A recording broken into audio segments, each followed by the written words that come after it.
Let's see who can save you." A tattooed stranger ripped a waitress's shirt, but a mafia boss stood, and everything changed in one heartbeat. A hard-working waitress is closing up for the night when a tattooed biker traps her in a dark alley. He tears her shirt, whispers a warning, and tells her she's all alone. But she isn't, because from the shadows, a calm, dangerous voice says the words that freeze everyone. "Let's see who can save you."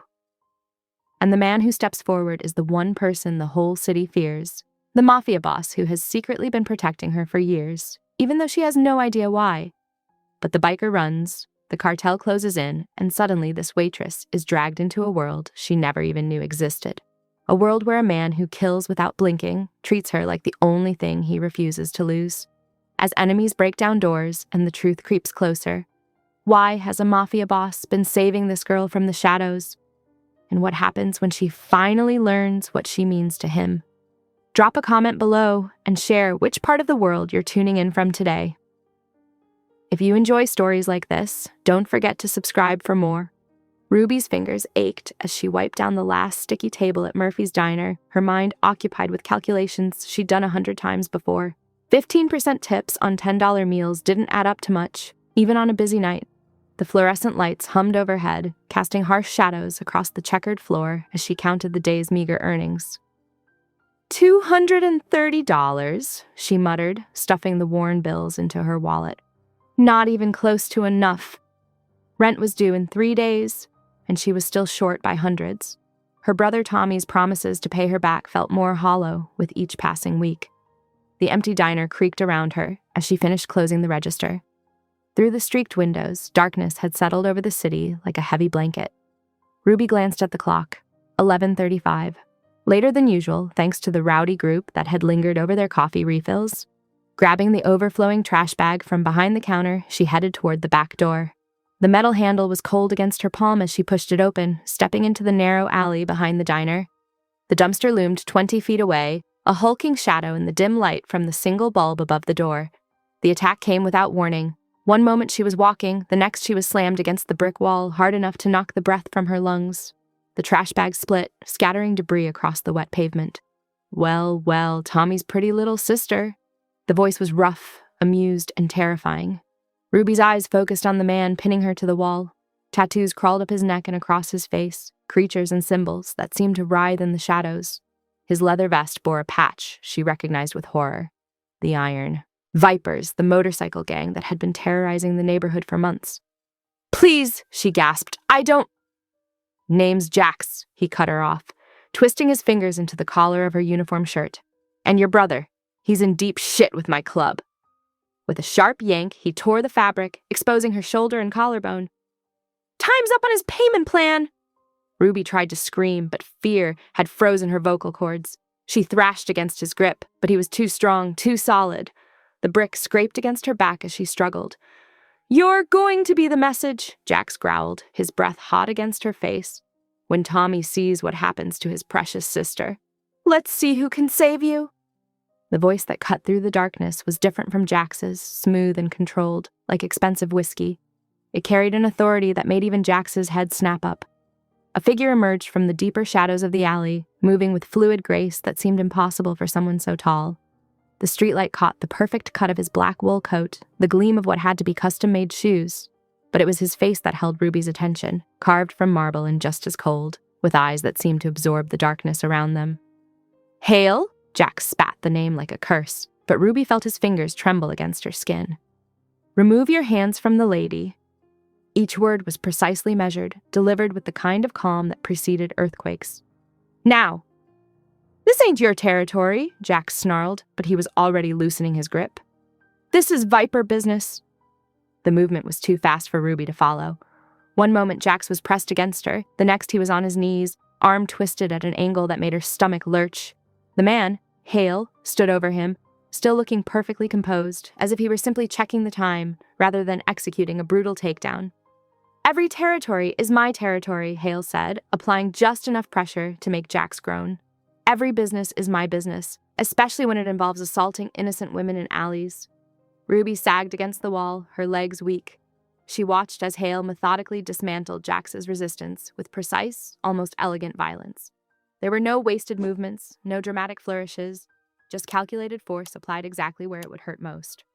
When he was finished, Jax lay curled on his side, still conscious but clearly regretting every choice that had led him to this moment.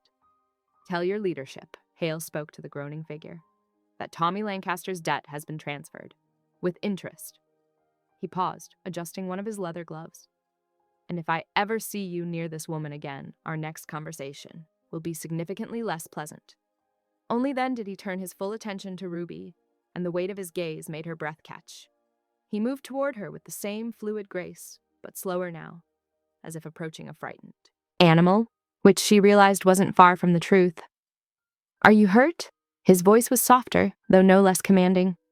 Ruby shook her head, then remembered how to speak. "No, my shirt." She clutched at the torn fabric, trying to hold it together. "Allow me."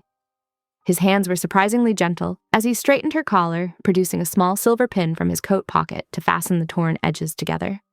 The metal was warm against her skin. He must have been holding it in his hand, though she hadn't seen him take it out. "You're not safe here anymore," he said, studying her face with an intensity that made her want to look away. But something in those dark eyes held her gaze. "The Vipers don't forget easily, and your brother's choices have put you in their crosshairs." "I don't understand," Ruby managed. "Who are you? Why did you—" "Dorian Hale." He offered the name like it should mean something to her. Maybe it should have, given how Jax had reacted to his presence. "And as for why—" A slight smile curved his lips, though it didn't reach his eyes. "Let's say I have a particular distaste for men who prey on the innocent." His hand settled at the small of her back, firm but not forceful, guiding her toward the diner door. Ruby allowed herself to be steered, her mind spinning with questions she wasn't sure she wanted answered. The warmth of his touch seemed to spread through her entire body, fighting against the cold fear that still gripped her. She looked up at him as they reached the door, studying the sharp lines of his profile. In the harsh light from above, she could see the subtle scars that marked his face, old wounds that had healed clean but left their stories behind. He was beautiful in the way that dangerous things often were, like the edge of a razor or the surface of a frozen lake. "What happens now?" she whispered, hating how small her voice sounded. Dorian's expression remained unreadable, but his hand pressed slightly firmer against her back. The gesture felt almost protective, though Ruby wasn't sure if that should comfort or terrify her. The night air had grown colder, or maybe it was just the shock setting in. Ruby shivered and immediately felt Dorian shift closer, his body blocking the wind. The casual display of consideration confused her further. How could the same man who had so efficiently brutalized Jax now be treating her with such careful attention? They stood there for a moment, Ruby trembling slightly, Dorian a solid presence beside her. The alley was quiet except for their breathing and the distant sounds of the city. Even Jax had managed to crawl away while they weren't looking. The reality of what had just happened began to sink in. Her brother owed money to the Iron Vipers, enough that they'd come looking for her as leverage. And now this man, this Dorian Hale, had somehow claimed that debt as his own. She didn't need to understand the intricacies of criminal politics to know that her life had just become infinitely more complicated. Inside Murphy's diner, the fluorescent lights hummed overhead, casting harsh shadows across the empty restaurant. Ruby's hands shook as she filled a plastic cup with water from the drink station, ice cubes clinking against each other like tiny wind chimes. She could feel Dorian's eyes on her as she moved, his presence filling the space with an intensity that made the familiar diner feel foreign. When she turned back, he sat in one of the worn leather booths, his expensive coat making the peeling vinyl seem even shabbier. He hadn't moved, hadn't reached for his phone, hadn't done anything except watch her with that unnerving stillness that reminded her of a predator sizing up its territory. Ruby slid into the booth across from him, wrapping her fingers around the cold cup to stop their trembling. "You said Tommy's debt was transferred. What does that mean?" "It means exactly what it sounds like." Dorian's voice remained level, almost gentle. "Your brother has owed the cartel money for years. Each time they've come to collect, I've ensured the debt was covered." The water in Ruby's cup rippled as her hand jerked. "Years? What do you mean, years?" "The first time was 3 years ago. Tommy borrowed $50,000 for what he claimed was a business venture." Dorian's lips curved slightly, but the expression held no humor. "It was actually for gambling debts. When he couldn't pay, the cartel sent someone to find leverage. They found you." Ruby's throat went dry. I don't understand. I never knew about any of this. Because I handled it. Every time Tommy dug himself deeper, every time they threatened to use you as collateral damage, I made sure the debt was paid. His dark eyes held hers. Your safety has been non-negotiable. I never asked for your help, Ruby's voice cracked. I don't even know you. Why would you? A flash of headlights through the window cut her off. Both of them turned to look at the alley where Jax's motorcycle had been parked. The bike was gone. They know now, Dorian said quietly. The cartel will be aware of my direct intervention within the hour. Ruby stood abruptly, her legs unsteady. I need to go home. I need to think. You'll have a security sweep first. It wasn't a request. Dorian rose smoothly, already pulling out his phone. I'll follow you back. That's not necessary. It wasn't a suggestion. His tone remained gentle, but there was steel underneath it that made Ruby's protests die in her throat. The drive home was surreal. Ruby kept checking her rearview mirror, watching Dorian's sleek black car maintain a precise distance behind her ancient Honda. The streets were nearly empty at this hour, making their two-car procession feel exposed and obvious. Her apartment building looked normal when she pulled into the parking lot, a shabby 3-story walk-up with peeling paint and dying potted plants by the entrance. Nothing seemed out of place until she reached her door on the second floor. The lock was splintered, the door hanging slightly open. Ruby's heart hammered against her ribs as she pushed it wider, revealing the chaos inside.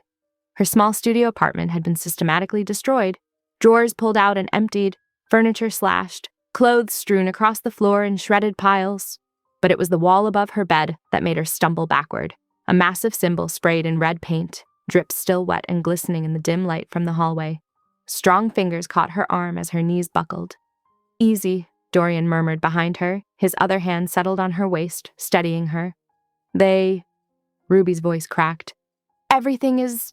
Pack nothing, Dorian said quietly. You're coming with me. Ruby stared at the destruction of her life, her books torn apart, family photos smashed, the small ceramic cat her mother had given her lying in pieces by the overturned coffee table. The magnitude of what was happening finally hit her full force. Her brother's debts, years of secret protection she'd never known about. A dangerous man who'd appointed himself her guardian without her knowledge or consent. And now this, her home violated, her possessions destroyed, a clear message painted in crimson above where she slept. Why? She whispered, not sure if she was asking Dorian or the universe at large. Why me? Why you? His hand tightened slightly on her arm, but his voice remained steady. Because some things, once seen, cannot be unseen. Some responsibilities, once recognized, cannot be ignored. He paused, then added more softly, and some people are worth protecting, whether they ask for it or not. Ruby turned to look at him, really look at him for the first time. In the dim light from the hallway, his face was all shadows and angles, but his eyes were intent on her face. There was something in his expression she couldn't quite read. Not pity, not exactly concern, but something deeper and more complicated. I can't just leave, she protested weakly. My job, my life. Your life is in danger. Dorian's words were blunt, but his tone remained gentle. The cartel knows I've claimed your protection now. They'll use you to get to me, and they'll hurt you to prove they can. This isn't a game, Ruby. This is survival. A police siren wailed in the distance, making Ruby jump. Dorian's hand moved to her lower back, guiding her away from the doorway. We need to go. Now. But my clothes, my documents, everything can be replaced. He was already steering her toward the stairs. What matters is keeping you alive. Ruby let herself be guided, her mind spinning. Just hours ago, she'd been worried about making rent with her tips. Now she was leaving everything behind, trusting a stranger who apparently had been secretly protecting her for years. As they descended the stairs, Ruby caught glimpses of other residents peering out through barely open doors, quickly shutting them when they saw Dorian. His reputation, whatever it was, clearly preceded him even here. The night air hit her face like a slap, bringing with it the scent of rain. Ruby looked up at the sky, where heavy clouds threatened to break open at any moment. It seemed fitting. Her whole world was about to pour down around her, too. Dorian's car waited at the curb, sleek and black and expensive, like everything else about him. He opened the passenger door for her, his other hand still steady at her back. The leather seat was warm when she slid in, suggesting some kind of heating system, another subtle luxury that highlighted how different their worlds were. As Dorian walked around to the driver's side, Ruby stared up at her apartment window.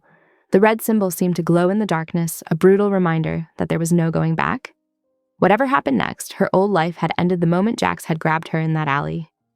The engine purred to life, and Ruby felt the vibration through the seat. She turned to look at Dorian as he pulled away from the curb. "Where are we going?" "Somewhere safe," he answered, his eyes on the road. "Somewhere they can't reach you."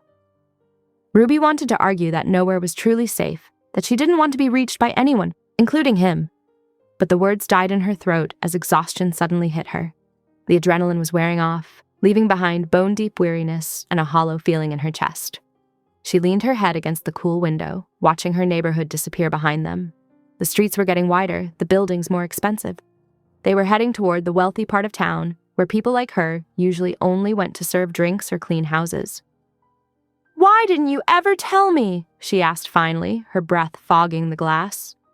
"All those years. Why stay hidden?" Dorian's hand remained steady on Ruby's back as they descended the apartment building's worn stairs. The flickering overhead lights cast shifting shadows across his face, making his expression even more unreadable. At the second-floor landing, he stopped abruptly, shrugging off his expensive wool coat. "You're shaking," he observed quietly, draping the coat around her shoulders. Its weight and warmth enveloped her immediately, carrying a subtle scent of cedar and something distinctly masculine. The coat's hem brushed her calves, making her feel even smaller.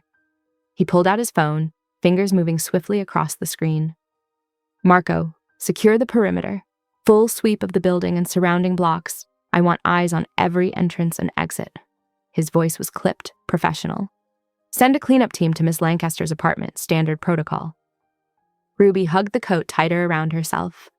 "This is temporary," she insisted, her voice stronger than she felt. "Just until things calm down." Dorian didn't acknowledge her statement. Instead, he guided her down the remaining stairs and through the building's lobby. A black SUV idled at the curb, its windows tinted so dark they looked opaque. He opened the passenger door, waiting with that same unnervingly patient expression. Ruby hesitated. "My car will be taken care of," he finished smoothly. "Please get in, Ruby." The interior was luxurious, with butter-soft leather seats and that new car smell. As soon as Dorian slid into the driver's seat, Ruby turned to face him. "You owe me answers. How long have you been watching me? Why did you pay my brother's debts? What exactly does he owe?" Dorian navigated through the quiet streets, his driving as controlled as everything else about him. "The cartel won't stop until they have you," he said finally. "I won't let that happen."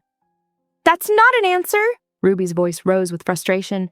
"You can't just kidnap me and—" "I'm protecting you," he corrected, his tone leaving no room for argument. "There's a difference." The city changed around them as they drove, transitioning from Ruby's working-class neighborhood to the glittering downtown district. They pulled up to a towering glass high-rise that seemed to pierce the night sky. Two suited men appeared immediately, opening their doors with synchronized precision. "Welcome back, Mr. Hale," one murmured, while the other conducted a subtle security sweep of the immediate area. The lobby was all marble and chrome, staffed by more security personnel, trying hard to look like regular concierges.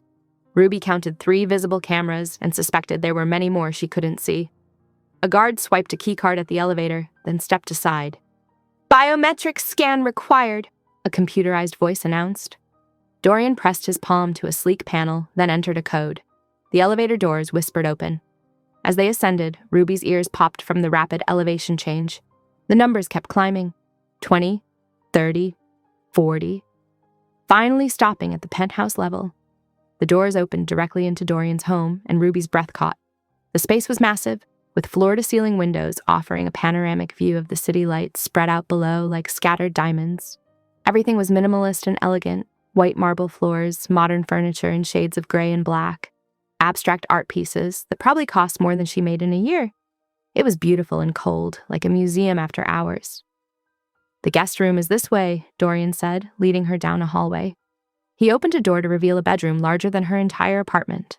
The king-sized bed was made up with crisp white linens, and another wall of windows showcased the glittering cityscape. "You'll stay here until I neutralize the threat," he stated, as if discussing the weather. "The bathroom is through that door. There are clothes in the closet that should fit you." Ruby spun to face him. "You can't keep me here. I have a job, responsibilities." "All of which can be handled remotely," he cut in smoothly. Your safety is the priority now." "My safety?" She laughed, the sound sharp and brittle. "You're holding me prisoner in a luxury cage." His expression didn't change. "You're free to move around the penthouse, but yes, you will remain here where I can protect you." Ruby grabbed her bag, storming past him toward the elevator. She jabbed the call button repeatedly, but nothing happened. The panel remained dark, unresponsive to her increasingly frustrated attempts. "The elevator requires my biometric authentication to operate," Dorian said from behind her. "As do all exits from this floor." Ruby's hand fell away from the button as the reality of her situation sank in. She was trapped, literally at the top of the world, with a man who had apparently been orchestrating her life from the shadows for years. The elegant furnishings and breathtaking views couldn't disguise what this place really was: a prison. She pressed her forehead against the cool metal of the elevator doors, closing her eyes. The coat still draped around her shoulders suddenly felt heavy, constraining. Everything about this place, about him, was both a comfort and a constraint. "Why?" she whispered against the metal. "Why go to all this trouble for me?" She heard him take a step closer, felt the shift in the air between them. "Because the alternative is unacceptable." Ruby turned around slowly, meeting his gaze. In the subtle lighting of the foyer, his eyes looked almost black, fathomless. She searched his face for any hint of emotion, any crack in that perfect control, but found nothing. "And what I want doesn't matter?" she challenged. "What you want is to live," he replied evenly. "Everything else is negotiable." Ruby wanted to argue, to rage against this imposed protection, but exhaustion was creeping in at the edges of her consciousness. The events of the night, the attack, her destroyed apartment, this gilded cage were catching up with her. Her legs felt unsteady beneath her. Dorian noticed, of course. He noticed everything. "Get some rest," he said, his voice softening slightly. "We can discuss details in the morning." She wanted to refuse on principle, but the thought of that big bed was becoming increasingly appealing. Still, she couldn't resist one last act of defiance. She shrugged off his coat, holding it out to him like a challenge. He took it without comment, but his fingers brushed hers in the exchange, sending an unexpected shiver down her spine. The contact lasted less than a second, yet somehow felt more intimate than it should have. Ruby retreated to the guest room, closing the door firmly behind her. She heard his footsteps moving away, then silence. The city twinkled beyond the windows, beautiful and unreachable. She pressed her hand against the glass, feeling the cold seep into her palm. Somewhere out there was her old life, her independence, her choices. Now she was here, protected and imprisoned by a man who seemed to think her safety outweighed her freedom. The worst part was, after seeing what waited for her in that alley, she wasn't entirely sure he was wrong. She moved away from the window, sinking onto the edge of the bed. The mattress was cloud soft, the sheets smooth against her skin. Everything in this place spoke of wealth and power, the kind of power that could keep someone safe or keep them captive. Maybe both. Ruby backed away from the unresponsive elevator, her heart pounding against her ribs.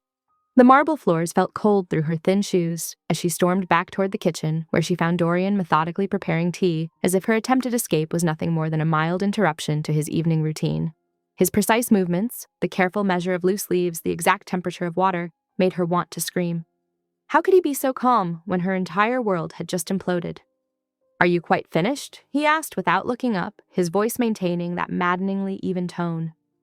"Finished? I haven't even started," Ruby snapped, gripping the edge of the marble counter. "You can't just kidnap people and act like you're doing them a favor." Dorian placed 2 ceramic cups on saucers with careful precision. "The Iron Vipers will retaliate within hours. Tonight, most likely. They've lost face, and they'll want to make an example of you." He finally looked up, his dark eyes intense. "Your apartment is compromised. Your workplace is watched. Where exactly would you go?" The question hit her like a physical blow. Where would she go? Her brother was the reason she was in this mess. Her friends would only be put in danger. She had some savings, but not enough to disappear. "I could figure something out," she insisted, but the words sounded hollow, even to her own ears. "No," he said simply. "You couldn't." He pushed one of the teacups toward her. "Drink. You're in shock."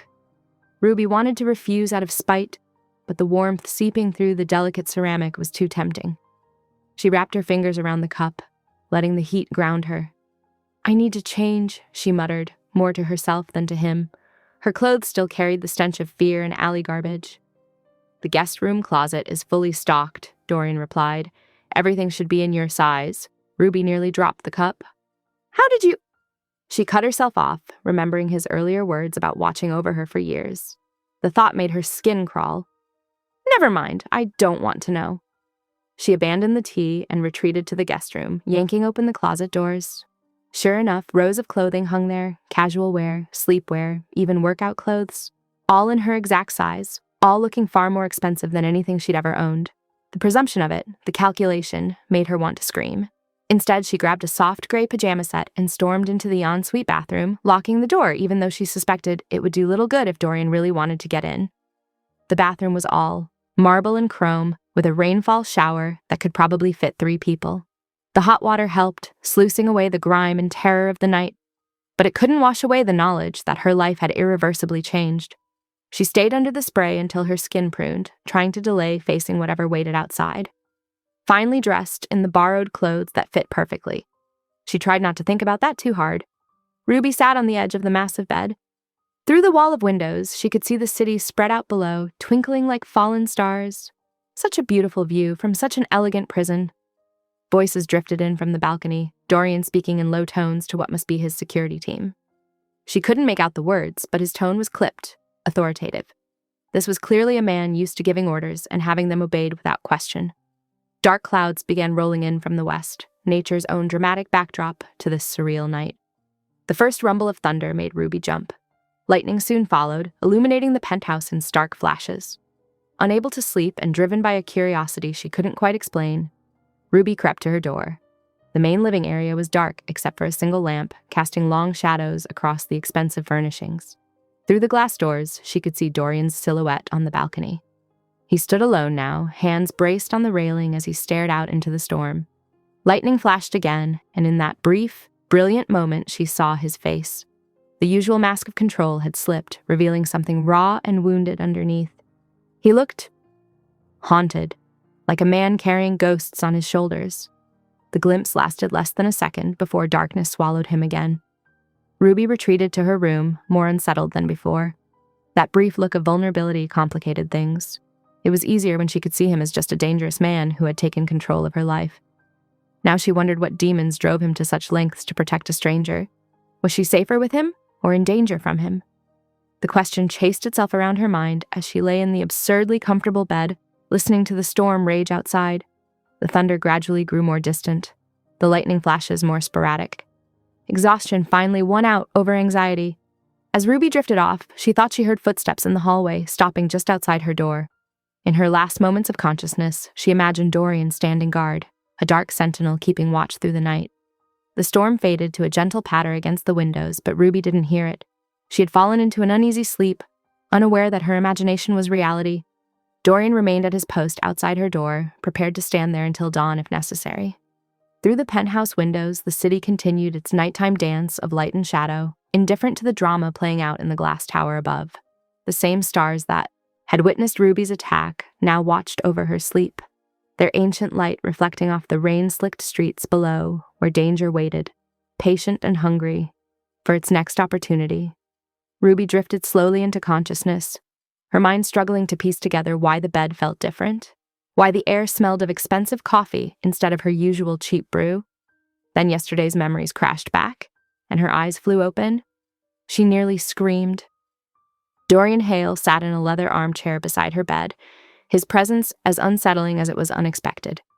He looked exactly as composed as he had the night before, his charcoal suit unwrinkled, his dark hair perfectly styled.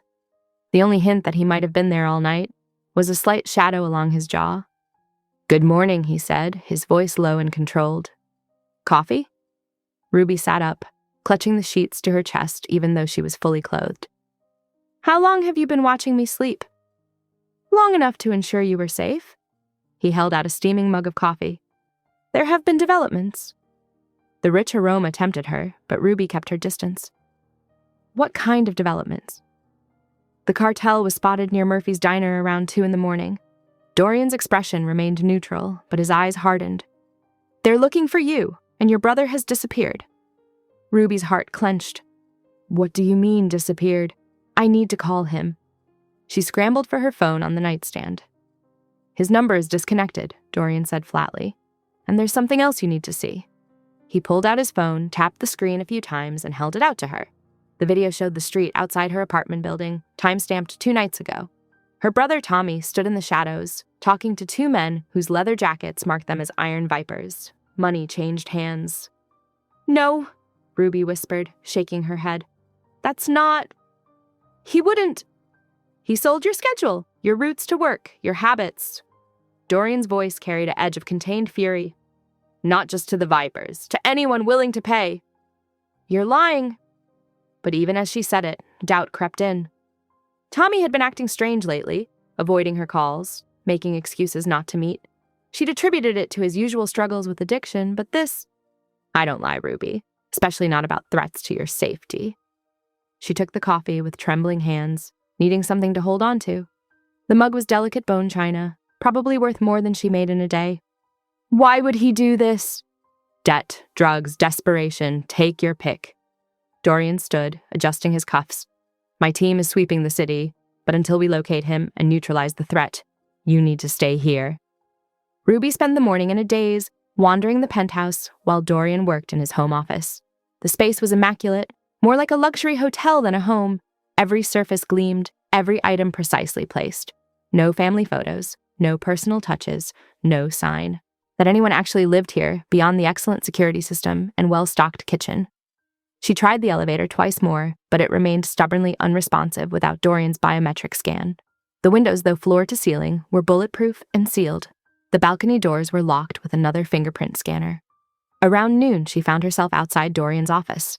The door was locked, of course, but through it she could hear him speaking in terse commands to someone about surveillance patterns and security rotations. He emerged a few minutes later, his phone pressed to his ear. "Double the patrols," he was saying, "and get me that location." He ended the call and noticed Ruby hovering nearby. "Are you hungry?" She nodded, following him to the kitchen where he began efficiently assembling sandwiches. The domestic normality of it felt surreal. A dangerous man in an expensive suit making lunch like this was all perfectly normal. "Why do you live like this?" she asked suddenly. "Everything's so... empty." Dorian's hand stilled for a moment. "I prefer order." "There's order, and then there's..." Ruby gestured at the stark surroundings. "This feels like no one really lives here at all." "Perhaps that's the point." He sliced the sandwiches with precise movements. Attachment to places or things is a vulnerability. "What about people?" His eyes met hers, dark and unreadable. "Especially people." The afternoon dragged by with excruciating slowness. Ruby tried reading but couldn't focus. She attempted to watch television, but every news report made her wonder if Tommy was out there somewhere, in danger, or if he truly had betrayed her. Dorian moved between his office and the living room, always watching her with that unnervingly steady gaze. As dusk approached, his phone rang again. Ruby watched his expression darken as he listened to whatever news was being delivered. "Understood. Increase security accordingly." He ended the call and turned to her. "The cartel has put a price on your head. $100,000 for your delivery. Alive." Ruby felt the blood drain from her face. "Why? What do they want with me?" "To hurt you. To send a message. To prove they can take whatever they want." Dorian's voice was cold. "The specific reason doesn't matter. What matters is that you won't be returning to work. Not for a very long time." "You can't just decide that for me." But even as she protested, Ruby knew he could. He already had. "I can, and I will." He moved to the security panel by the elevator, entering a code. Metal shutters began sliding down over the windows, sealing them in for the night. "Your life is worth more than your job." Ruby stood at the last uncovered window, watching the city lights twinkle like stars as the metal barrier slowly descended. Each mechanical whir felt like another bar being added to her cage. A beautiful, luxurious cage, but a cage nonetheless. When the final shutter locked into place, the sound echoed with a terrible finality. She pressed her hand against the cool metal, feeling trapped between gratitude for Dorian's protection and resentment at her loss of freedom. Behind her, she could hear him moving through the penthouse, checking locks and security systems with practiced efficiency. The enormity of her situation settled over her like a heavy blanket. Her brother had betrayed her. Professional killers wanted to capture her. Her entire life had been reduced to this expensive prison in the sky, with a dangerous man as her self-appointed guardian. Dorian's footsteps stopped nearby. "Try to rest," he said, his voice softer than usual. "Tomorrow we'll discuss more permanent arrangements." Ruby didn't turn around, keeping her hand pressed against the barrier between her and the world outside. She had a feeling permanent arrangements would only mean more restrictions, more control, more of her life slipping away into Dorian's careful, calculating hands. The city continued its nighttime dance beyond the shutters, oblivious to the drama playing out behind tinted glass and reinforced steel. Somewhere out there, people were going about their normal lives, while Ruby's had transformed into something unrecognizable in the space of 24 hours. She finally turned from the window to find Dorian still watching her, his dark eyes reflecting the dim light of the penthouse. His presence was both reassuring and terrifying, a protector who might be as dangerous as the threats he guarded against. The night settled around them, heavy with unspoken tensions and unanswered questions.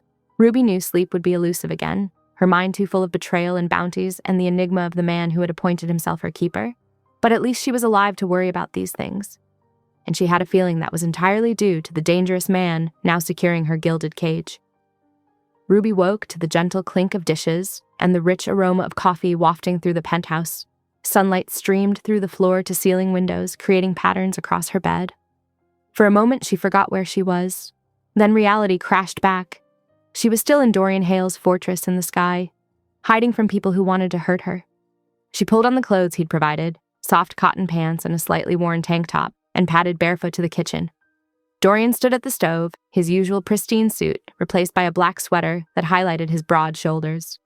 The domestic scene felt jarringly out of place. "Good morning," he said, without turning around. "Coffee's ready." Ruby crossed her arms. "I can make my own breakfast." "I'm aware." He continued cooking, his movements precise and controlled. "But I'm already doing it." The tension crackled between them as Ruby reluctantly sat at the marble island. Dorian placed a steaming mug in front of her, then returned to the stove. She watched him work, noting how his capable hands she'd seen inflict violence, now carefully flipped perfectly golden pancakes. When he set a plate before her, arranged with artistic care, Ruby pressed her lips together to stop herself from thanking him. But she noticed the gentle way he positioned the silverware, how he'd remembered she preferred butter to syrup. These small considerations felt more dangerous than his cold efficiency. The morning stretched into afternoon. Ruby paced the penthouse like a caged animal while Dorian worked. He moved between his office and the living room, speaking in low tones to his men on the phone, reviewing endless reports with sharp focus. She tried to ignore him, but her attention kept drifting to the way he commanded space, how his presence filled every room.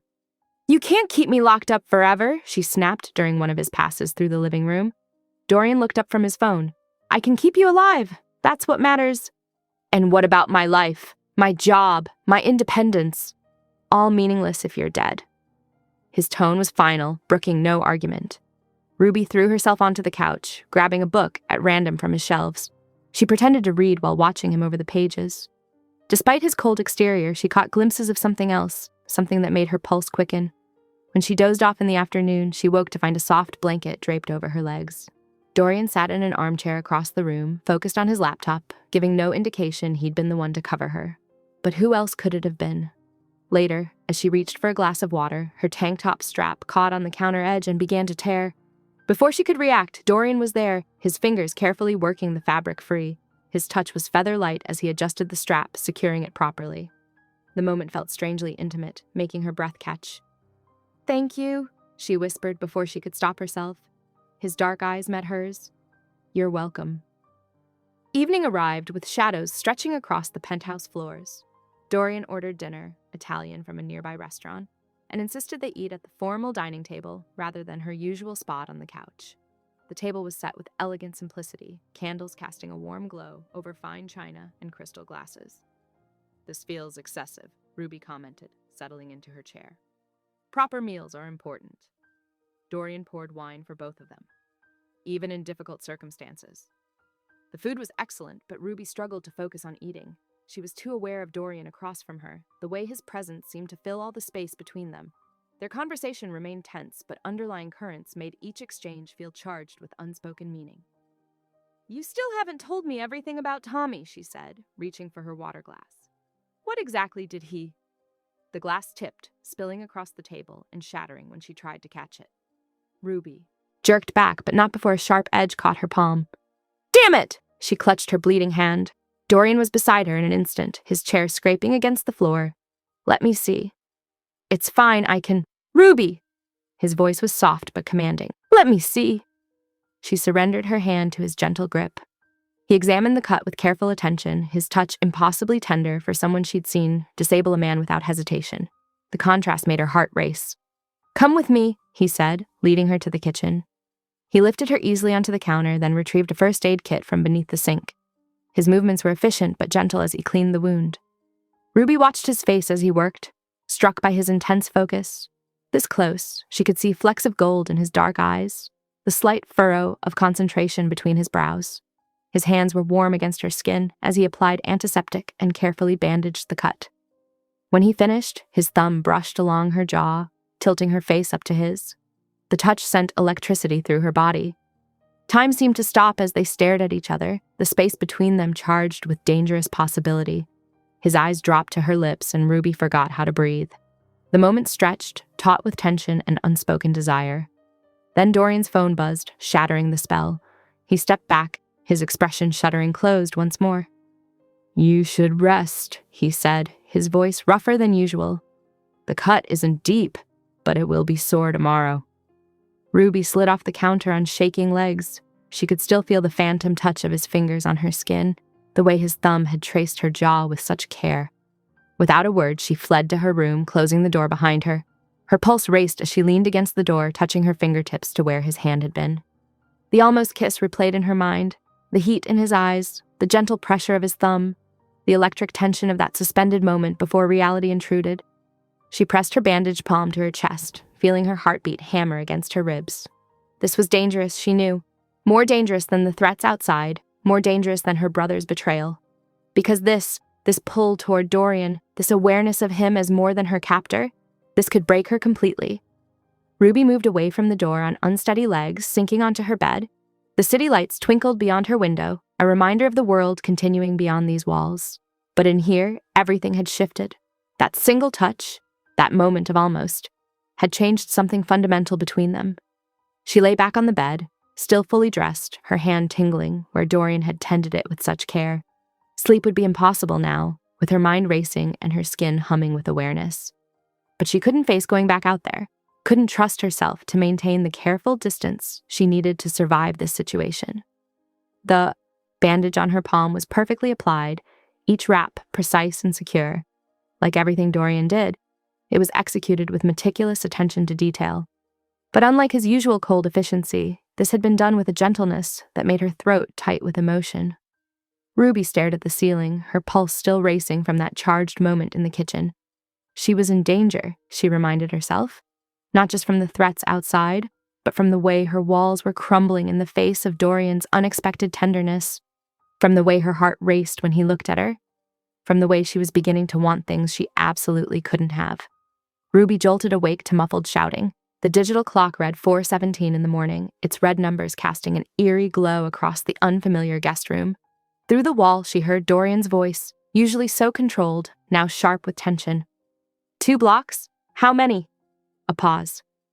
Lock down the garage levels. No one in or out.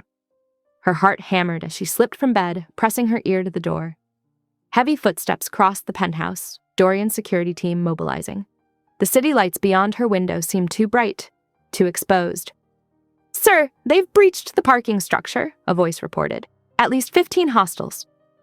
"Get her room secured first," Dorian ordered. "If they make it up here." Gunfire erupted from below, the sound muffled but unmistakable. Ruby's hands began to shake. She backed away from the door, remembering Dorian's standing order to stay hidden if anything happened. But the shots kept coming, closer now, mixed with shouts and the screech of tires. Her breathing grew ragged. The walls felt like they were closing in. When an explosion rocked the building, sending tremors through the floor, panic overwhelmed her. Ruby yanked open the door and ran into the hallway. "Ruby, no!" Dorian's shout came just as the penthouse windows exploded inward. The force knocked her sideways, but strong arms caught her before she hit the ground. Dorian pulled her against his chest, spinning them behind a thick marble pillar as glass rained down. The sound of repelling lines whirred through the broken windows. "Stay down," he growled, pushing her behind him. Ruby pressed against the pillar, her ears ringing as black-clad figures swung into the penthouse. The Iron Viper's snake insignia gleamed on their jackets. Time seemed to slow as she watched Dorian move. He flowed like liquid violence, each movement precise and devastating. The first attacker went down with a crushed windpipe. The second hit the floor screaming, knee shattered. Dorian didn't waste a single motion, didn't hesitate for a heartbeat. His expression remained coldly focused as he disabled men twice his size. A biker charged with a knife. Dorian caught the man's wrist, turned the blade, and drove it into the attacker's thigh. Blood sprayed across the marble. Ruby pressed a hand to her mouth, trying not to scream, as more glass crunched under heavy boots. The elevator dinged. Dorian's security team poured out, weapons raised. Gunfire erupted again, deafening in the enclosed space. Ruby squeezed her eyes shut, but she couldn't block out the sounds of impact, of bodies hitting marble, of men crying out in pain. "Clear the west side," someone shouted. "2 more on the roof. Get them contained." Ruby opened her eyes to see Dorian taking down the last attacker with brutal efficiency. But as the man fell, Ruby saw a flash of metal, a second knife, raking across Dorian's shoulder. Blood darkened his shirt, but he didn't even flinch. "Building secured, sir," his head of security reported. 16 hostiles neutralized, no casualties. Dorian nodded sharply. "Sweep every floor. I want to know how they got this close." Only then did he turn to Ruby, still pressed against the pillar. His eyes raked over her, checking for injuries. "Are you hurt?" She shook her head, but her whole body was trembling. The adrenaline crash hit hard, bringing tears she couldn't control. Dorian's expression softened marginally. "Come here," he said quietly. Ruby stumbled forward on shaky legs. Glass crunched under her bare feet as Dorian guided her to the kitchen, lifting her onto a clean section of counter. He grabbed a first aid kit, but Ruby snatched it from his hands. "You're bleeding," she managed, voice unsteady. "It's nothing. Let me." Her fingers fumbled with the kit's clasp. "Please, just let me help." Dorian studied her for a long moment, then nodded. He shrugged off his ruined shirt, revealing the angry gash across his shoulder. Ruby pressed a clean towel to the wound, trying to stop her hands from shaking. "Deep breath," Dorian murmured. His hands covered hers, steadying their tremor. "You're safe now." Ruby looked up, finding his face inches from hers. Blood smeared his jaw, but his eyes were intense, focused entirely on her. She could feel the heat of him, smell gunpowder and copper, and something uniquely him. The air between them grew thick with tension. "I thought," she whispered. "When I heard the shots—" "I know." His thumb brushed her knuckles where their hands met on the towel. "But I told you, your safety is non-negotiable." Ruby's breath caught. Dorian was still holding her hands, still standing between her knees where she sat on the counter. The chaos around them faded, the broken glass, the unconscious attackers being dragged away, the security teams sweeping the penthouse. All she could focus on was the steady rise and fall of his chest, the warmth of his skin under her palms, the way his eyes dropped to her lips. The towel was soaked through, but neither of them moved. Ruby's heart thundered against her ribs. Dorian's free hand came up to brush a tear from her cheek, leaving a smear of blood like war paint. The touch sent electricity down her spine. "Sir!" a voice called from the hallway. "Medical team is incoming." Dorian's jaw tightened, but he didn't step back. His fingers remained tangled with Ruby's on the towel, their faces close enough to share breath. The tension stretched between them, magnetic and dangerous. "You need stitches," Ruby managed, though her voice was barely a whisper. "Yes." But still he didn't move, didn't break the charged connection between them. Ruby could hear the medical team approaching, their voices growing closer. Soon they would have to separate, have to acknowledge the destruction around them. But for now, she held on to this moment, her hands pressed to Dorian's skin, his thumb tracing circles on her knuckles, their faces close enough that she could count his eyelashes. The night's violence had shown her exactly what he was capable of. She had watched him fight with lethal precision, had seen firsthand why he was feared. But here, with his hands gentle on hers and his eyes soft with concern, she saw something else entirely. Something that made her heart race for entirely different reasons. Glass crunched in the hallway. The medical team was almost here. Ruby's fingers tightened on the bloodied towel, not ready to let go. Not ready to break whatever this was building between them. Dorian's thumb brushed her cheek one last time, leaving another streak of red. Then he straightened, professional mask sliding back into place just as the medics entered. But his hands lingered on hers for one more heartbeat. steady and warm, before he finally stepped away. The acrid smell of smoke still hung in the air as evening approached. Ruby sat cross-legged on the pristine leather couch, watching the medic clean and stitch Dorian's shoulder wound. He hadn't flinched once, his face an emotionless mask as the needle pierced his skin again and again. 23 stitches, the medic announced, securing the final suture. Try to limit movement for at least 48 hours. Dorian dismissed him with a curt nod. The silence that followed was heavy, broken only by the distant sound of workers boarding up the shattered windows.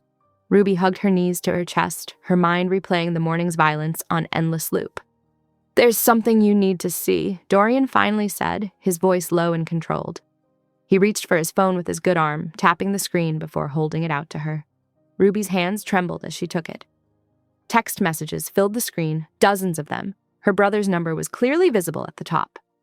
Got another buyer interested in her schedule. $5,000 for the info.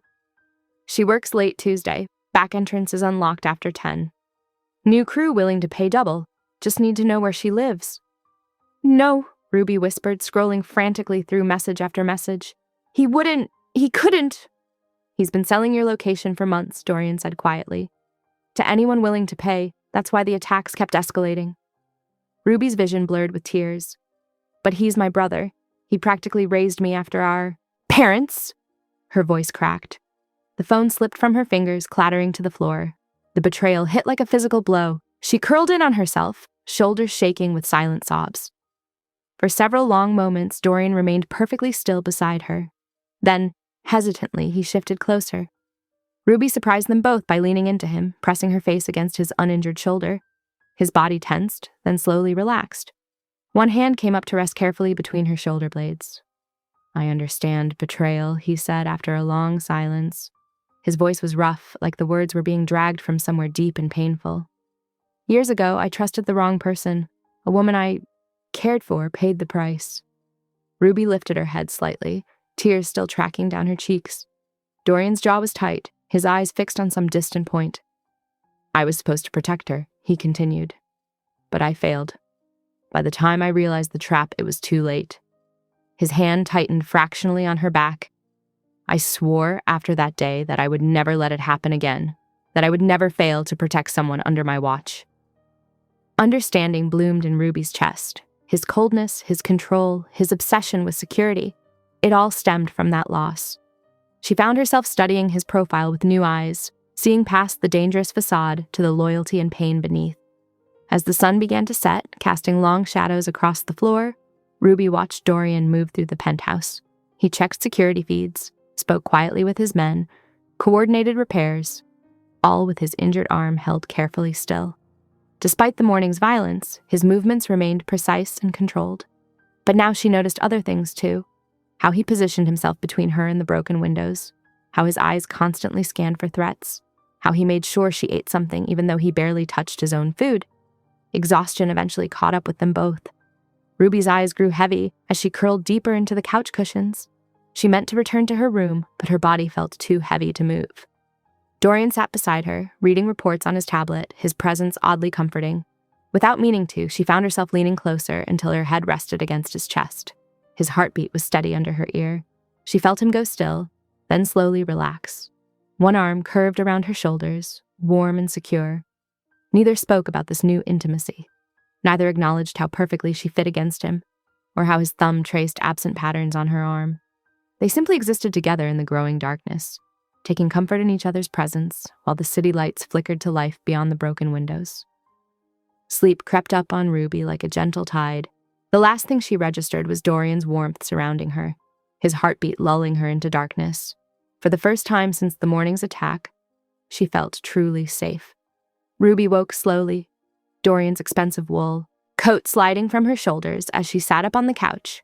Morning light streamed through the hastily covered windows, and she caught him watching her from the kitchen with an intensity that made her breath catch.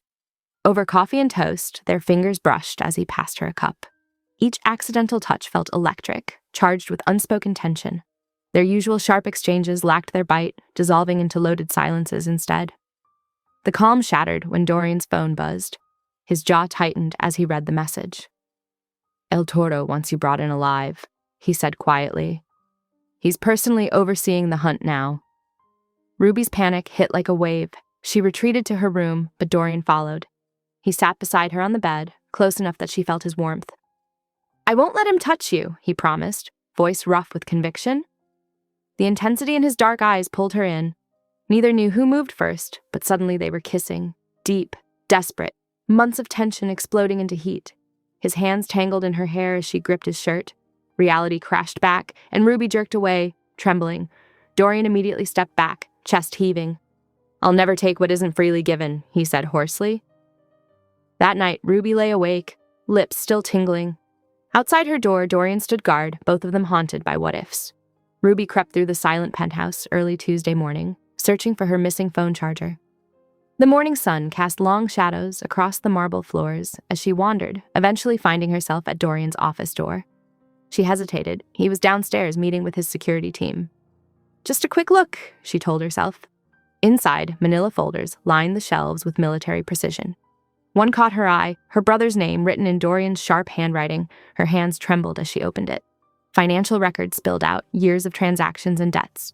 Then she saw it, the document that made her blood run cold. The initial surge in her brother's debt traced back to a shell company. Dorian's shell company. Her world crumbled. He had orchestrated everything, manipulating her brother's debt to keep her trapped. The protection, the gentleness, all lies. Fighting tears, Ruby threw clothes into her bag during the security shift change. She slipped out, rain drenching her as she ran toward the subway. Freedom beckoned until screeching tires cut her escape short. Rough hands grabbed her, Jax and his men shoving her into a waiting van. "Where's your protector now?" Jax sneered as Ruby screamed, the door slamming shut in the storm. The van doors flew open, rain streaming inside as Jax yanked Ruby into a massive warehouse. The scent of rust and diesel filled her lungs. Her wrists burned as he bound them with zip ties, shoving her forward through dark corridors lit by flickering fluorescents. "Special delivery," Jax announced, pushing her into a room where El Toro waited. The cartel leader's face was a roadmap of scars, his calm demeanor more terrifying than Jax's brutality. "Your brother was quite useful," El Toro said softly.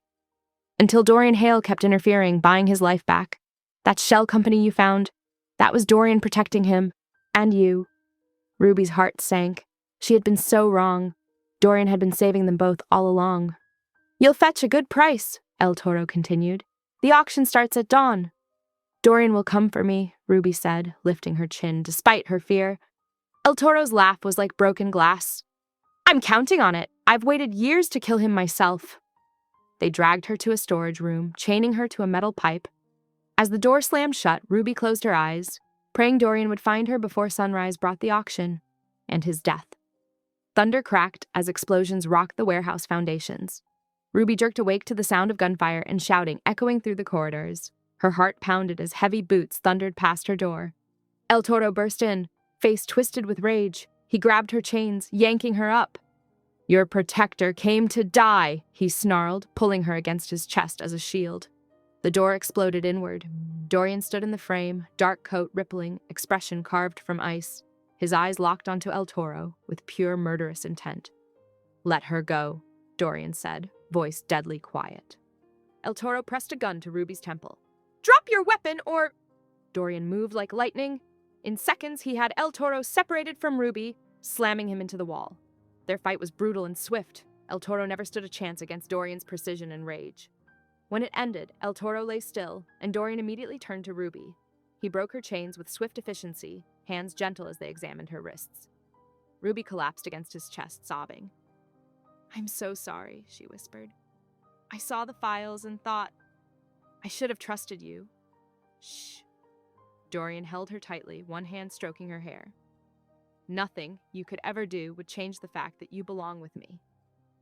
After his men confirmed the cartel's elimination, Dorian led Ruby to his car.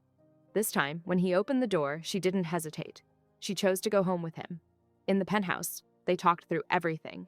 Dorian explained how he'd watched over her for months, paying her brother's debts, ensuring her safety from afar. "Why?" Ruby asked softly. "Because I cared," he admitted. "Long before I ever approached you. I couldn't let anything happen to you." The next morning, Ruby woke to sunlight streaming through the windows of Dorian's bedroom. His arm was warm around her waist, his breathing steady against her neck.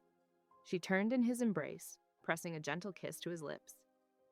I'm not running anymore, she whispered. Dorian's eyes opened, dark and intense. His fingers tightened possessively on her hip as he murmured, "Good, because I'm never letting you go." Thank you for listening. Stories connect us in the most unexpected ways. If you felt that spark today, make sure you're subscribed. I share a new one daily, and the next might change your day.